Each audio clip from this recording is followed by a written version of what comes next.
Hi friends, அனைவருக்கும் வணக்கம். இப்போ நம்ம பார்த்துக்கிட்டு இருக்கிறது டிஎன்பிஎஸ்சி மேத்ஸ் சீரீஸில் டிஎன்பிஎஸ்சி எக்ஸாமில் மேத்ஸ் கேட்டாங்கன்னா கணக்கு எப்படி சால்வ் பண்ணுறது அப்படிங்கிற பற்றி தான் பார்த்துக்கிட்டு இருக்கோம். அந்த வகையில் டிஎன்பிஎஸ்சி மேத்ஸ் சீரீஸில் இது இரண்டாவது கணக்கு என்னென்னா, a person crosses 600 metre long street in 5 minutes. What is the speed in kilometre per hour அப்படின்னு கேட்குறாங்க. அதை தமிழில் ஒரு நபர் 600 மீட்டர் நீளமுள்ள தெருவை 5 நிமிடங்களில் கடக்கிறார் என்றால் அவரது வேகம் மணிக்கு கிலோமீட்டரில் எவ்வளவு அப்படின்னு கேட்டிருக்கார். அவர் 5 நிமிஷத்தில் எத்தனை மீட்டர் கடக்கிறாரு? 600 மீட்டர் கடக்கிறார் இல்லையா?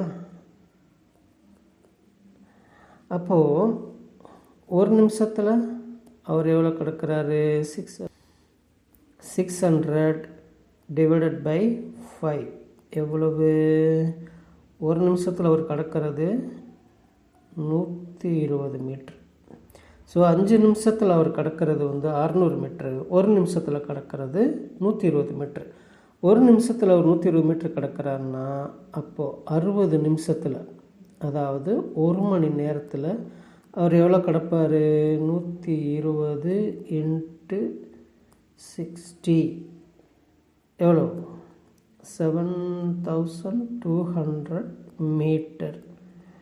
இதை கிலோமீட்டரில் சொல்லணும்னா 7.2 கிலோமீட்டர் பெர் ஹவர். ஸோ இதுதான் கணக்கு. ஈஸியான கணக்கு தான். கண்டிப்பாக உங்களுக்கு பிடிச்சிருக்குன்னு நினைக்கிறேன். தேங்க்யூ.